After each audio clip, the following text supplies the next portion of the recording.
Hello everyone and welcome to my Y&R Insider 24 update channel. Her return to Genoa City is announced by Jill Foster Abbott. The events that transpired on The Young and the Restless. Sharon Case, Daniel, Michael Graziardi, and Tessa, Kate Fairbanks, all want the best for Mariah on The Young and the Restless. Image, CBS. Claire crashed Nikki and Victoria's lunch at Society. The newly promoted executive requested a vacation from her grandmother. Claire said she wanted to do touristy things in Los Angeles. Nikki urged her granddaughter to take not just 1 week, but 2. Due to their breakup, Claire informed the two women that Kyle would not be accompanying her. Vicki and Nikki were shocked.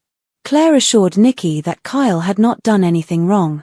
Claire noted that Cole and Vicki, and Nikki and Victor, have had their ups and downs. Nikki mentioned that Victor turned on Kyle. Claire said this is about her and not being emotionally ready. According to her, she jumped in too quickly. Claire's desire to take control of her life, according to Vicki, made her proud. Diane entered Society at that exact moment and overheard Claire stating that she and Kyle were no longer together. Claire stated that she needed to talk to Harrison. Claire said Kyle was stunned by their breakup. "Excuse me, did I overhear correctly?" Diane asked Claire. She apologized for Diane learning that way. Nikki snarled, "Serves her right for eavesdropping." "I can't believe this," Diane said. Claire said she appreciated Diane and Kyle's support. Diane asked if Claire realized that Kyle's heart would be broken. Nikki advised Diane to butt out. Diane acknowledged Kyle made mistakes, but they were for Claire's benefit. Diane said that yes, Kyle did kiss Audra, but it was to ultimately help Claire. She pointed out that some of this was Victor's fault. Nikki cited Victor's complete 180-degree turn on Kyle in support of her husband. Diane asked Nikki to spare her the defense of Saint Victor. Diane urged Claire to realize that Kyle made the wrong decisions for the right reasons. Claire said she was breaking up with him because she didn't know how to love a man like Kyle back. Diane left the room. At Jabot, Kyle shared with Jack that Claire broke up with him. The younger Abbott lamented that he had screwed the whole thing up, and he couldn't change it. Kyle told his father that he couldn't believe Claire broke up with him because she wasn't ready. Kyle suggested to Claire that her issues were fixable, but her mind was made up. Jack said he could believe what Claire had done. Kyle couldn't believe Jack could be taking Clary's side. The Abbott patriarch said he was always on the side of his son. Jack did say that Claire had a case. What if Claire is just being honest that she was not ready for this? Jack offered. He said she might need time to figure things out. Jack pointed out that Claire needed time to figure out her own heart. Even though Kyle acknowledged that Claire's upbringing was difficult, the agony of their breakup remains. Jack and Kyle embraced. Jack moved on to discussing a new perfume with Kyle. He asked Kyle if he had gotten some contracts back. A distracted Kyle said he should pick up Harrison from school. Kyle said he didn't want to upset Harrison. Just then, Diane came in carrying the lunch order she had received from Society. Diane let her son know that she ran into Claire, and she knew about the breakup. The fact that Claire was going to Los Angeles surprised Kyle. Claire just wants some time off, Diane thought. Kyle stated that Jack had already given him the speech that defended Claire. He wondered if Diane would join her in supporting her. Diane assured Kyle that she was not defending Claire. She just needed time, and they may reunite. Kyle concurred that Claire herself said that this separation may not be forever. He lamented that she may discover she never really loved him at all. Diane gently remarked that Kyle would benefit from learning that now rather than later. Meanwhile, back at Society, Vicki suggested that they put a pin in their conversation. Victoria asked her daughter why go to Los Angeles. Claire revealed Holden would be there, and he should show her around. Nikki claimed that she once met Holden when he passed Damien. Claire asked her grandmother not to hold that against him. Vicki urged Claire not to jump from the frying pan into the fire. Claire said that she and Holden were just pals. Claire added she'd never gotten on a plane and gone on an adventure. She recalled that Cole offered to take her on a carousel ride, but they never got to do that. With Claire, Vicki agreed that Claire had every right to have good experiences in life. Vicki paid the lunch tab after Claire left. Nikki felt that Claire was like Vicki. In turn, Vicki thought Claire was like Nikki. Vicki said that Holden has ties with Kane and a past with Audra Charles. Strike two, cried out Nikki. Claire will go to Los Angeles, Vicki stated, and nothing will stop her. Vicki pointed out that Nick, Sharon, and Noah will be in Los Angeles, too. Maybe Nick could check in on Claire. Vicki wondered if they were attempting to alter Claire's circumstances. Nikki said they were. She'll be fine, Vicki stated. Claire ran into Kyle at Chancellor Park. He told her he knew she was going to Los Angeles. Kyle asked Claire what she was running from. Was she that desperate to get away from him? Claire acknowledged that Kyle was upset. Kyle wasn't sure Claire understood. Claire explained her choice was about her. Holden. Where is that coming from? Claire asked after Kyle asked if this was about Holden. Kyle wanted to know if Claire was dumping him to spend time with Holden. At Crimson Lights, Tessa told Sharon that she was going to start investigating Mariah's story. Tessa told a concerned Sharon that she had thought about this a lot and that this was the only way to save her marriage. Tessa noted that whatever happened caused Mariah to become a shell of herself. She doesn't believe Mariah should have to do this alone. Sharon expressed her gratitude that Mariah had someone fighting for her. Sharon offered to cancel her trip to Los Angeles with Nick so that she could stay in Genoa City and look in on Aria. Tessa said that wouldn't be necessary as Lucy would be checking in, and she trusted the nanny. Sharon showed concern that Tessa was going alone, but Tessa shared that Daniel was going with her. Sharon, who was cautious, claimed that she observed Daniel taking guitar lessons from Tessa. Sharon inquired about Lucy, but Tessa informed her that Danny would monitor her. Sharon got emotional and choked up about what might have happened with Mariah. She wanted to let her daughter work it out on her own, but Sharon wanted to help her, too. Tessa refused to turn her back on the woman she loved. Sharon asked Tessa if she realized that this could work out adversely if Mariah saw Tessa's actions as a betrayal. Tessa said she was willing to risk it. Sharon realized why Tessa needed to do what she needed to do, but noted that Mariah may not see things the same way she does. Tessa stated that she needed to act. Daniel heard Tessa say that she would do anything to help Mariah when she entered. Daniel suggested that they might discover something awful or unforgivable. Sharon noted it wasn't too late for Tessa to change her mind. Tessa refused. She was determined to learn the truth. Sharon declared that she would no longer argue with Tessa. She asked Tessa to promise to be careful and wished her luck. Sally using Billy's computer for a video conference caught Jill off guard. Sally told Jill that she had fallen in love with her son and that there was a real problem. Sally was accused by Jill of never changing. Sally countered that she was just trying to impress Jill. According to Billy's mother, she was quick to the point and had no time for flattery. When Sally gently pointed out that Billy's issues stemmed from the way he believed his mother treated him, Jill didn't like it. Sally said it wasn't her place to agree or disagree with Billy, but that he did want to get Chancellor Industries back. And he honestly thinks he can? Jill marveled. Sally said Jill answered the call when she thought it was Billy. She noted that Jill must love Billy if she answered. Jill asked Sally if Billy missed her. She couldn't answer. Jill asked why Sally had called. What had Billy done? Jill claimed that Jack also called her. Sally said that Chancellor had become an obsession with him. Jill wanted to know what she could do after hearing about Billy's circumstances. Jill said Victor would never sell Chancellor Industries back to her even if she asked. Sally said there was another way to fix this. Sally shared Billy's announcement that he would no longer pursue Chancellor. Jill was happy to hear that. Sally added that Billy was floundering. Sally was asked by Jill if she felt bad about leaving Mochetti. Jill discovered that Sally was seeking a new Abbott communications investor. Sally confirmed that Billy knew nothing about her approaching Jill about being an investor. Jill realized that Sally was preparing her for a first date with Billy. Sally said they could both benefit. All Jill had to do was say yes. Jill told Sally that she'd consider her idea and that she was coming to Los Angeles.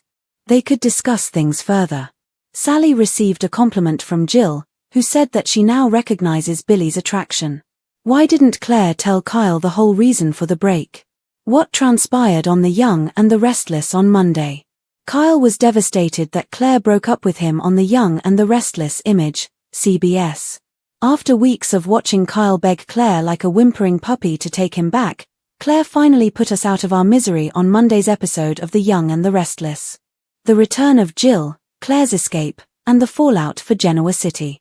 During this crucial week in Genoa City, the drama that was taking place on The Young and the Restless demonstrated just how complicated life can become when family loyalty, unspoken truths, buried insecurities, and unresolved heartbreak all come together in a combustible mixture.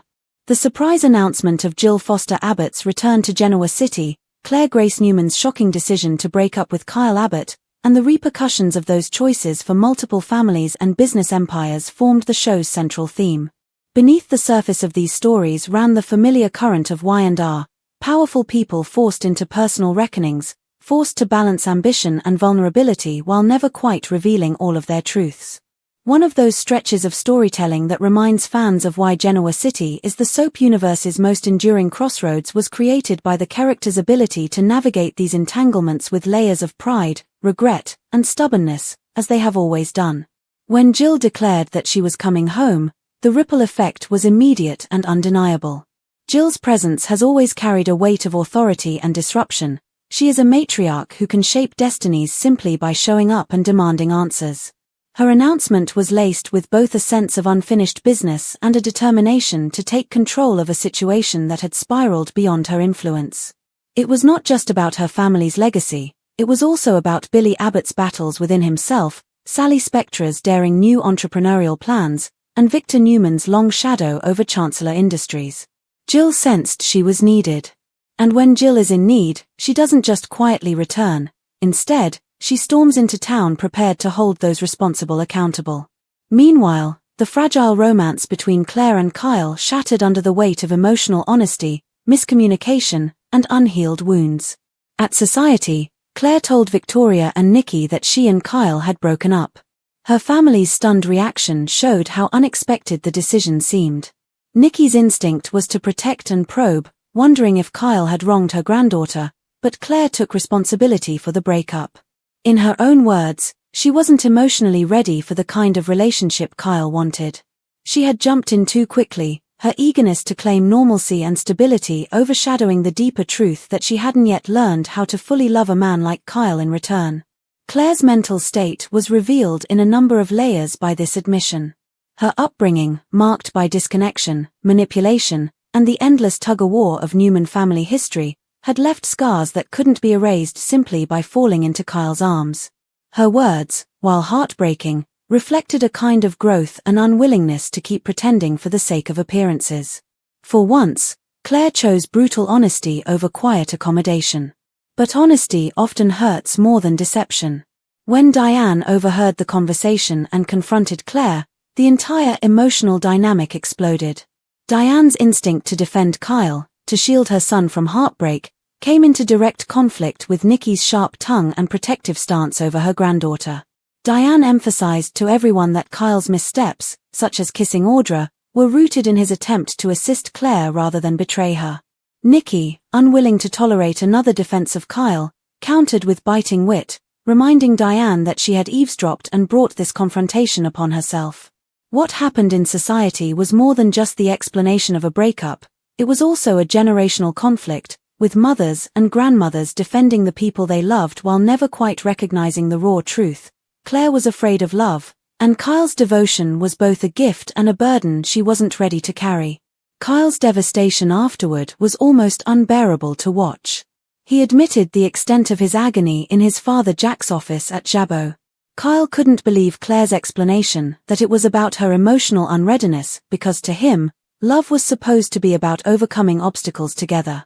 Jack, with his decades of hard-earned wisdom, reminded his son that sometimes the most painful truth is also the simplest one.